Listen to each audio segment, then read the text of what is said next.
Hi friends, welcome to Tulasi vibes. ఈరోజు సజ్జబూరెలు ఎలా చేసుకోవాలో ఇంట్లోనే ఈజీగా అనేది చూపిస్తాను. ముందుగా సజ్జలను అయితే ఉదయాన్నే ఇలా నీళ్ళల్లో నానపోసి కడిగి శుభ్రంగా రాళ్ళు అవన్నీ లేకుండా గాలించి ఆరపెట్టుకోవాలండి 1 గంట. ఆరిన తర్వాత ఇలా మిక్సీలో అయితే కొంచెం తడిగానే ఉంటాయి, ఇలా మిక్సీ పట్టుకోండి. కొంచెం కొంచెం వేసుకొని, మనకు అప్పటికప్పుడు తినాలనిపిస్తుంది, మనం మరాడించడానికి అది టైం ఉండదు కదండి. అలాంటప్పుడు ఇలా ఇంట్లోనే చేసుకోవచ్చు. ఈ విధంగా మిక్సీ జార్లో పౌడర్ వేసుకోవాలి. మరీ ఫైన్ మెత్తటి పౌడర్ అక్కర్లేదండి. మన మిక్సీ జార్లో మామూలుగా మనం వేయగలిగినంత జల్లించాల్సిన అవసరం అయితే లేదు. ఇది పిండి ప్రిపేర్ అయిన తర్వాత మనం ఒక పెద్ద వెడల్పాటి గిన్నెలో కొంచెం నెయ్యి వేయండి. అంటే మీ ఇష్టం అన్నమాట, వేసుకోకపోయినా పర్లేదు, కొంచెం వేస్తే టేస్ట్ ఉంటుంది. అందులో 1 స్పూన్ గసాలు వేసుకున్నాను. తర్వాత కొబ్బరిని ఈ విధంగా ఇలా ఎండు కొబ్బరి తీసుకోండి, చిన్న చిన్న ముక్కలు కట్ చేసుకొని మిక్సీలో మెత్తగా ఇలా కోర్సుగా పౌడర్ చేసుకోండి. ఈ చేసిన పౌడర్ని వేయించిన గసాలు ఉన్నాయి కదా, గసాలు అయితే వేగుతున్నాయన్నమాట నెయ్యిలో. ఇందులో మనం ఈ ఎండు కొబ్బరి పొడిని అయితే యాడ్ చేసుకోవచ్చు. ఈ ఎండు కొబ్బరి పొడి అనేది మన సజ్జల క్వాంటిటీని బట్టి, నేను 1/2 కిలో సజ్జలకి అందులో 150 గ్రాములు బెల్లం తీసుకున్నాను, ఒక 1/2 చిప్ప కొబ్బరి తీసుకున్నాను, 1 స్పూను గసాలు తీసుకున్నాను. ఇలాగా నెయ్యిలో గసాలు ఎండు కొబ్బరి అనేది బాగా డ్రై రోస్ట్ చేసుకోండి. అంటే అందులో పచ్చివాసన అది పోయేలాగా చేసుకున్న తర్వాత మనం బెల్లాన్ని అయితే నానబెట్టుకోవాలి. 150 గ్రాముల బెల్లం 250 గ్రామ్స్ సజ్జలకి.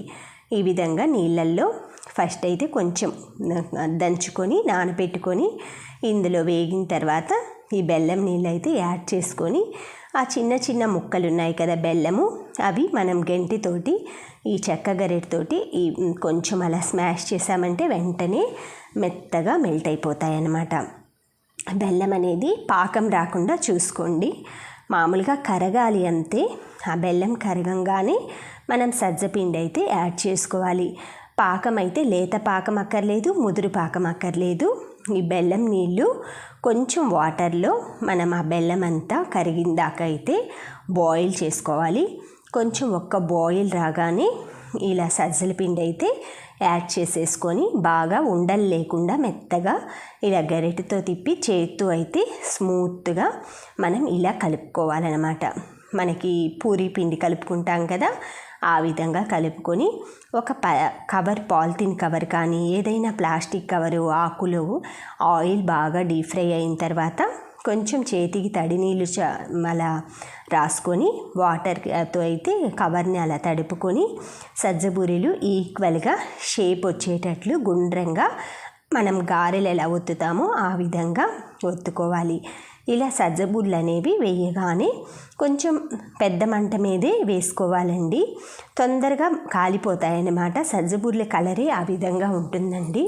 మనకి కొంచెం బ్లాక్ కలర్లో ఉంటాయి, కానీ లోపల మాత్రం పచ్చిగానే ఉంటుంది. అందుకని వేసేటప్పుడు హై ఫ్లేమ్ పెట్టుకొని, వేసిన తర్వాత లో ఫ్లేమ్ పెట్టుకోండి. ఈ విధంగా అన్నీ పొంగేటట్లు చూసుకుంటే మనకి లోపల అనేది పిండి అనేది స్టోర్ లేకుండా బాగా పఫ్గా ఉంటుందన్నమాట. ఈ విధంగా బూరెలన్నీ అయితే మనకి ఎక్కువ టైం కూడా పట్టదండి.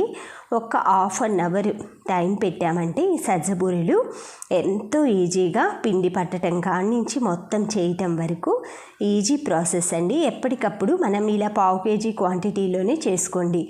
ఎక్కువ ఎవరికైనా ఇవ్వాలన్నా అలా చేయాలంటే కూడా ఇవి మినిమం 1 వీక్ 10 డేస్లో ఖాళీ అయిపోతాయండి. ఖాళీ చేసేసేయాలి, లేదంటే కొంచెం మనకి మామూలుగా బూజులాగా అలా వస్తుందన్నమాట.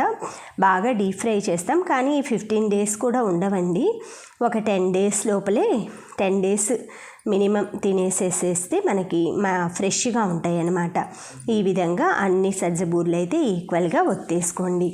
ఎందుకంటే ఇవి కొంచెం పచ్చిగా మనం వాటర్ తడుపుకొని ఇలా వేస్తాం కాబట్టి ఎక్కువ రోజులైతే స్టోర్ ఉండవు.